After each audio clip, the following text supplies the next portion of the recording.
Hi hello സുഖമല്ലേ? അപ്പം നല്ല പ്രോട്ടീൻ റിച്ച് ആയിട്ടുള്ള ഒരു ലഡുവാണ് ഇന്ന് ഉണ്ടാക്കുന്നത്. അതിന് വേണ്ടിയിട്ട് 1 കപ്പ് അവലെടുത്തിട്ടുണ്ട്, 1 കപ്പ് നിലക്കടല, 1 കപ്പ് ചെറുപയർ പരിപ്പ്, നമ്മുടെ പായസത്തിനെല്ലാം എടുക്കുന്ന ചെറിയ പരിപ്പില്ലേ, അതാണ് എടുത്തിട്ടുള്ളത്.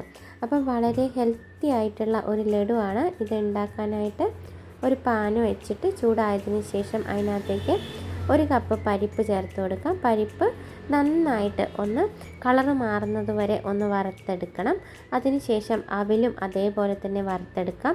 അപ്പോൾ ഈ അവിൽ നിങ്ങൾ എടുക്കുന്ന സമയത്ത് വെള്ള അവിൽ വേണമെങ്കിൽ അതും എടുക്കാവുന്നതാണ്. ഒരു 2-3 മിനിറ്റ് ഒന്ന് റോസ്റ്റ് ആക്കി എടുക്കുമ്പോഴത്തേനും കളറെല്ലാം മാറി നല്ല സെറ്റായിട്ട് കിട്ടും. അതിനുശേഷം പീനട്ട് നിങ്ങൾ എടുക്കുമ്പോൾ തൊലി ഇല്ലാത്ത പീനട്ട് വേണമെങ്കിലും എടുക്കാം. ഇത് ജസ്റ്റ് കളറ് മാറി മീഡിയം ഫ്ലെയിമിലിട്ടിട്ട് നന്നായിട്ടൊന്ന് വറുത്തെടുക്കാം. എന്നിട്ട് ഇതിൻ്റെ തൊലിയെല്ലാം കളഞ്ഞ് അടുത്തതായിട്ട് നമുക്ക് ഒരു 1/2 കപ്പ് തേങ്ങയാണ് വേണ്ടത്. തേങ്ങ എടുക്കുന്ന സമയത്ത് ഇതിനകത്ത് ജലാംശം എല്ലാം മാറ്റിക്കളയുക, നന്നായിട്ടൊന്ന് ഡ്രൈ ആക്കി എടുക്കുക. ഇനി മിക്സിയുടെ ജാറിലേക്ക് നമുക്ക് ഇതെല്ലാം ഒന്ന് പൊടിച്ചെടുക്കണം. പൊടിച്ചെടുക്കുന്ന സമയത്ത് നല്ല ഒരു നൈസായിട്ട് പൊടിച്ചെടുക്കുക. ചെറിയൊരു തരിതരിപ്പെന്നുണ്ടെങ്കിൽ കുഴപ്പമില്ല.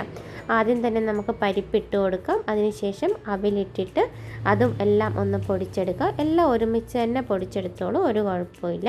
അതിനുശേഷം വൃത്തിയാക്കി വെച്ച നമ്മുടെ കടലയും തേങ്ങയും കൂടെ ഒരുമിച്ചിടുക. അപ്പോൾ ഇത് ഇട്ട് കഴിഞ്ഞാൽ നന്നായിട്ട് ഫൈനായിട്ട് പൊടിക്കണ്ട, ജസ്റ്റ് ഒന്ന് ക്രഷ് ചെയ്തെടുത്താൽ മതിയേ.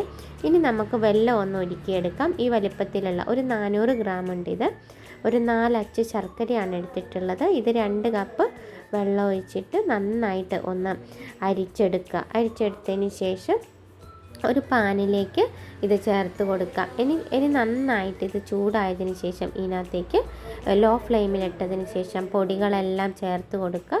എന്നിട്ട് നന്നായിട്ടൊന്ന് വാട്ടിയെടുക്കുക. ഇതിനകത്തെ വെള്ളമൊക്കെ വറ്റി നന്നായിട്ടത് ഉരുളയായി കിട്ടേണ്ട വിധത്തിലാണ് എടുക്കേണ്ടത്. അപ്പോൾ വീഡിയോ കാണുന്നവർ ലൈക്ക് ചെയ്യാനും സബ്സ്ക്രൈബ് ചെയ്യാനും, വീഡിയോ ഇഷ്ടമായാൽ സബ്സ്ക്രൈബ് ചെയ്ത് ഒന്ന് സപ്പോർട്ട് ചെയ്യണേ. അപ്പോൾ എല്ലാം ചേർത്ത് കൊടുത്തിട്ടുണ്ട്. ഇനി നമുക്ക് ഇതിനകത്തെ വെള്ളമെല്ലാം ഒന്ന് വറ്റി വരട്ടെ. പെട്ടെന്ന് റെഡിയാക്കാൻ പറ്റുന്ന നല്ല ഹെൽത്തി ആയിട്ടുള്ള നമ്മുടെ കുട്ടികൾക്ക് ലഞ്ച് ബോക്സിലേക്കും അല്ലാണ്ടും എല്ലാം കൊടുത്തു വിടാൻ പറ്റിയ നല്ലൊരു സ്നാക്സാണ്. ഇത് ചേർത്ത് കൊടുക്കുമ്പോൾ നിങ്ങൾക്ക് ഇതിനകത്തേക്ക് 1 ടീസ്പൂൺ ഏലക്കാപ്പൊടിയും കൂടെ ചേർത്ത് കൊടുക്കാം. ഞാൻ ഇതിനകത്ത് നെയ്യോ വേറെ ഒന്നും ചേർത്തിട്ടില്ല. അപ്പം നമ്മുടെ ലഡു ഇവിടെ റെഡിയായി കിട്ടിയിട്ടുണ്ട്. അപ്പോൾ ഇത് ചൂടാറുന്ന സമയത്ത് നമുക്ക് നന്നായിട്ട് ഒന്ന് ഉരുട്ടിയെടുത്തിട്ട് സെറ്റാക്കിയിട്ട് വെക്കാം. അപ്പോൾ ഇത് കുറച്ച് ദിവസം വെച്ചിരിക്കാൻ പറ്റുന്ന നല്ലൊരു പ്രോട്ടീൻ റിച്ച് ആയിട്ടുള്ള ലഡുവാണ്.